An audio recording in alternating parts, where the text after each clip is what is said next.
Chapter 9. The Luncheon. I saw her in the theatre. I sat down beside her during the interval. It was long since I had last seen her, and if someone had mentioned her name, I hardly think I would have recognized her. She addressed me brightly. "Well, it is many years since we first met. How time does fly. Do you remember the first time I saw you? You asked me to luncheon." Did I remember? It was 20 years ago, and I was living in Paris. I had a small apartment in a Latin quarter, and I was earning only just enough money to keep body and soul together. She had read a book of mine and had written to me about it. I answered, thanked her, and presently I received from her another letter saying that she was passing through Paris and would like to have a chat with me. Would I give her a little luncheon at Foyot's? Foyot's is a restaurant at which the French senators eat, and it was so far beyond my means that I had never even thought of going there. But I was flattered and was too young to have learned to say no to a woman. I had 80 francs, gold francs, to last me the rest of the month, and a decent luncheon should not cost more than 15. If I stopped drinking coffee for the next 2 weeks, I could manage well enough. I answered that I would meet my friend at Foyot's on Thursday at 12:30. She was not so young as I expected. She was in fact a woman of 40, and she gave me the impression of having more teeth than were necessary for any practical purpose. She talked a lot, but since she seemed inclined to talk about me, I was prepared to be an attentive listener.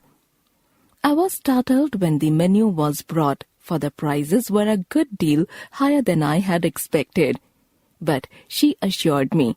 "I never eat anything for luncheon," she said. "Oh, don't say that," I answered generously.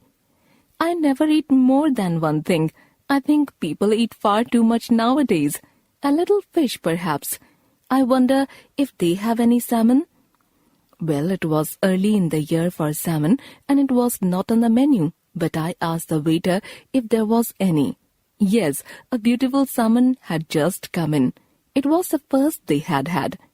I ordered it for my guest. The waiter asked her if she would have something while it was being cooked. "No," she answered. "I never eat more than one thing, unless you have a little caviar." "I never mind caviar." My heart sank a little. I knew I could not afford caviar, but I could not very well tell her that.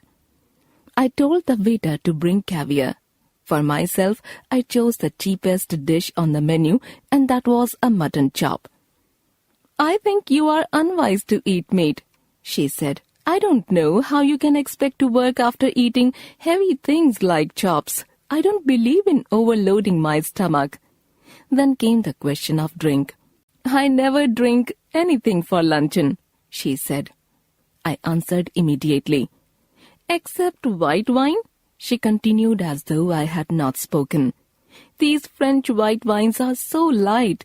They are wonderful for the digestion." I asked, hospitable, but not exactly emotional. She gave me a bright and friendly flash of her white teeth. "My doctor will not let me drink anything but champagne." I imagine I turned a little pale. I ordered half a bottle. I mentioned casually that my doctor had absolutely forbidden me to drink champagne. "What are you going to drink then?" So she ate the caviar and then salmon. She talked happily of art and literature and music, but I wondered what the bill would come to. When my mutton chop arrived, she took me quite seriously to task. "I see you are in the habit of eating a heavy luncheon. I'm sure it is a mistake. Why don't you follow my example and just eat one thing?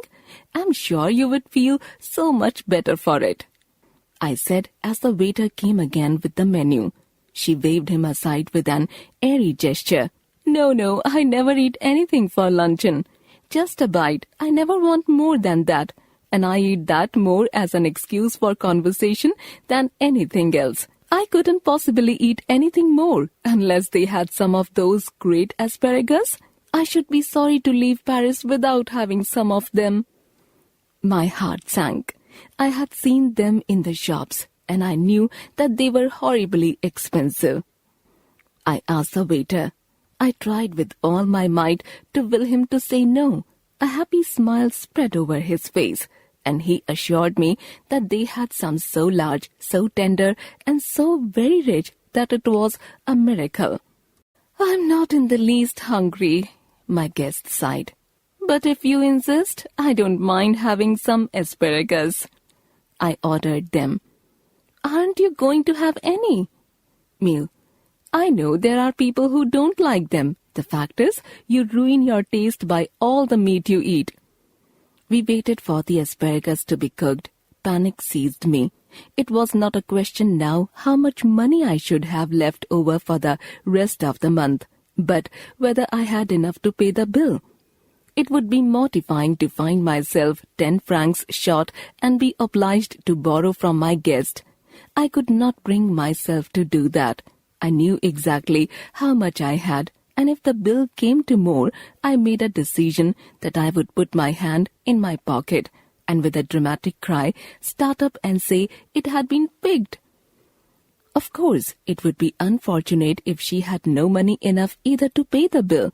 Then the only thing would be to leave my watch and say I would come back and pay later. The asparagus appeared.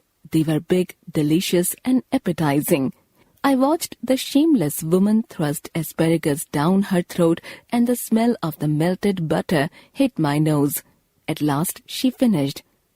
I said, "Yes, just an ice cream and coffee," she answered. I was past caring now, so I ordered coffee for myself and an ice cream and coffee for her. "You know, there is one thing I thoroughly believe in," she said, as she ate the ice cream. "One should always get up from a meal feeling one could eat a little more." I asked weakly, "Oh no, I'm not hungry. You see, I don't eat luncheon. I have a cup of coffee in the morning and then dinner, but I never eat more than one thing for luncheon." "I was speaking for you." Then a terrible thing happened.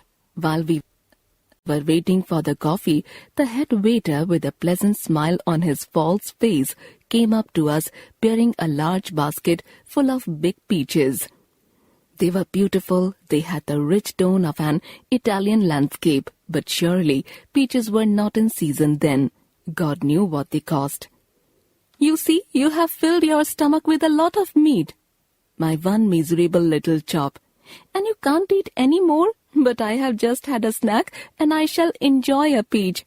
The bill came, and when I paid it, I found that I had only enough for a quite inadequate tip. Her eyes rested for an instant on the 3 francs I left for the waiter. But when I walked out of the restaurant, I had the whole month before me, and not a penny in my pocket. "Follow my example," she said as we shook hands, "and never eat more than one thing for luncheon." I answered. "Humorist!" she cried happily, jumping into a cab. "You are quite a humorist." But I have had my revenge at last. I do not believe that I am a vindictive man, but when the immortal gods take a hand in the matter, it is pardonable to observe the result with complacency. Today she weighs 133 kilograms.